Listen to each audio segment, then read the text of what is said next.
কবে নাগাদ ডিজেল আসবে? আমার এখন ডিজেল আছে, পেট্রোল অকটেন নাই।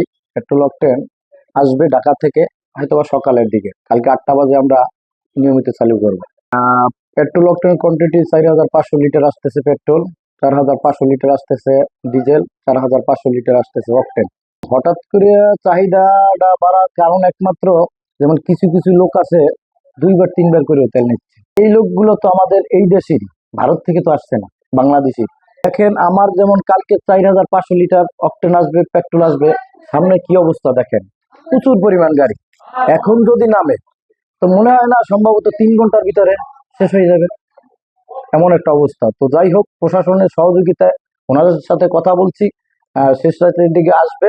তো ওনারা বলছে যে 8টার সময় আমরা থাকবো, ওনাদের সামনে দেবো, যাতে কোনো ঝামেলা জমা না হয়। আমাদের তো রিক্সের বিষয় পাচ্ছি, আমাদের প্রতিদিন পুলিশ থাকে এ জায়গায় অলরেডি 4জন 5জন করে, স্যাররা আছে, তারা তদারকি করে।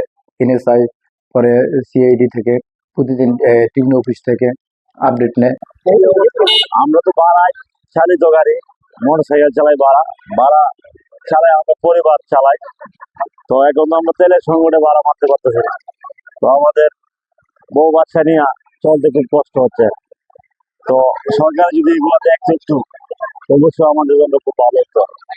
আমরা টাকা দিয়ে তেল পাচ্ছি না, তো আমাদের এখন জীবিকা চালাইতে গিয়ে খুব কষ্ট হচ্ছে। তো দেশের সরকার অবশ্যই আমাদের প্রতি একটু নজর দেবে। প্রায় মদতে আসছি এই পর্যন্ত প্রায় 6টা পাম্প আছে। 6টা পাম্পের মাধ্যমে 5টাই বন্ধ, এটা খোলা ছিল। এটার মাধ্যমে 3 ঘন্টা সিরিয়াল দেওয়ার পরে এখন করে তেল নাই, এখন ট্যাঙ্কি একেবারেই খালি। তো চিন্তা করতেছি নিজের বাড়িতে মদত কিভাবে যাব। তো সবই আল্লাহর ইচ্ছা। ছিলাম এখানে লাইনে থেকে ভিতর থেকে ঠান্ডা বন্ধ আসছে। এখন এতক্ষণ তেল ছিল ওইখানে পিছনে কি ঝগড়া লাগছে, ঝগড়া লাগার পরে পরে বলে তো তেল নাই, রানিং তেল দিতেছিল, পরে পিছনে বোতলে তেল দিছিল।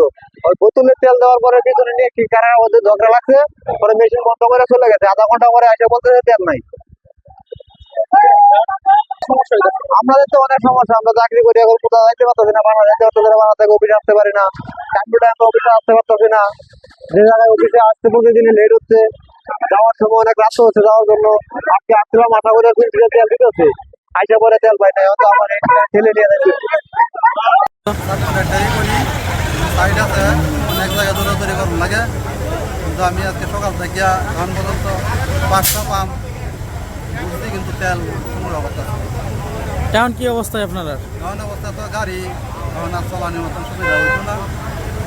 এখন তো কাজ কামের ব্যবসা করতে গেলে তো তেলের প্রয়োজন ছিল, এখন তো পাইতেছি না। এখন তো অবস্থা খুব খারাপ। এখন এই নকে লাগে আইসুন আসছি তেলের লাগি, কতক্ষণ ধরে আসুন তেলের লাইনে? এনে আসছি অনেকক্ষণ ধরিয়া। ঠিক আছে।